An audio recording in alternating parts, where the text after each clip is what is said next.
Hi everyone, it's Miss Natalie, and today for Time Travels we are going to be talking about the legendary King Arthur. So first we're going to discuss what is a legend and how is that different from actual history, and then hopefully by the end of the video you'll be able to make a decision. Do you think King Arthur was a real king, or is he just a legend? Alright, let's go ahead and jump on in. So what do we know about King Arthur? We really don't know much. Most of what we know about King Arthur comes from stories that have been passed down for a really long time, and they're pretty old. There's just not enough evidence to support that King Arthur was 100% a real person. That's why he's known as a legendary king of Britain. So I'm going to go ahead and tell you what we do know about Arthur, mostly from these stories.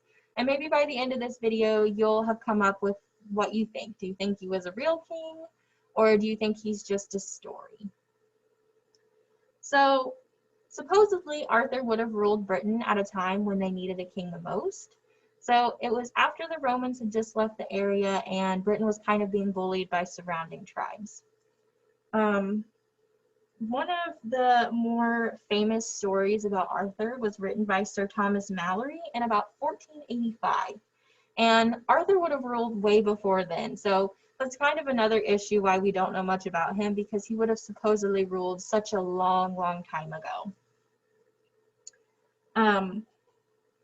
According to his stories, King Arthur ruled and had a kingdom called Camelot, and he wielded a legendary sword called Excalibur.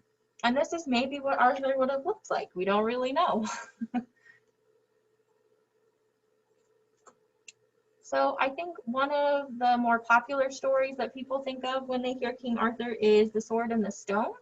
So to prove that Arthur was to be the next king of Britain, he had to pull this sword called Caliban out of a stone.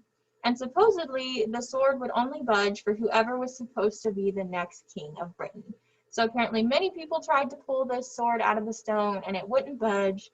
But when Arthur went to pull the sword out of the stone, it came out, making him the next king of Britain.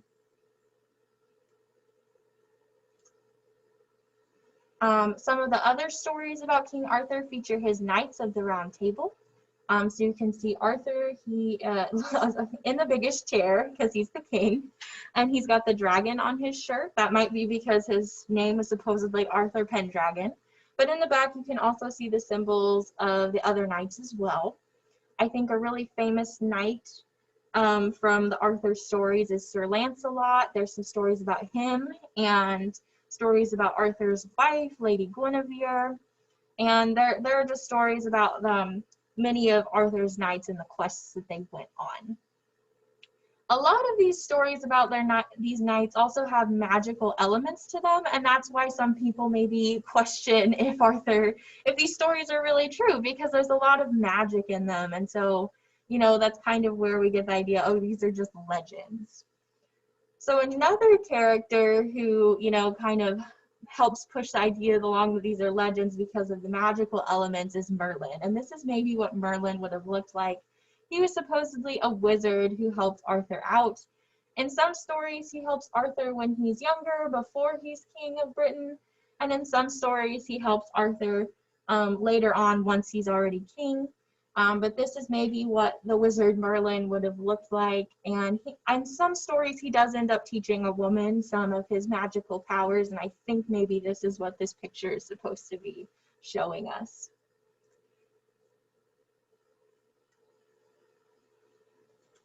All right, so I'm going to take a second to go ahead and talk about the craft that I made for this time travel. So if you want to and you're interested, I made a little sword and a shield out of some cardboard. So what I did was I took a cardboard box and I drew out my sword and I drew out my shield on the cardboard box, and then I very carefully took some scissors and cut that out, so make sure you have parents' permission to do that. And please be safe. So I took some scissors and I cut out my shield and my sword, and then I took aluminum foil and I wrapped that around my shield and my sword because I wanted them to look like they were made out of metal. And then I decided I wanted to decorate them a little bit. So I took some yellow paper and I decorated my sword a little bit. And then I printed out a dragon to kind of look like the symbol that represents King Arthur, was like the red dragon. So I went ahead and printed one of those out, and I put that on my shield. So I hope this is fun, and I hope it's not too complicated.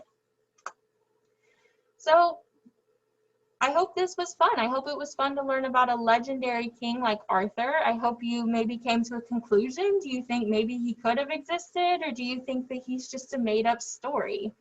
I just want to take a little second to let you know that some of the photos from this week came from Inspire. It's an online database that you can find at myjclibrary.org under the resources tab. All right. I hope this was fun. Thanks, guys.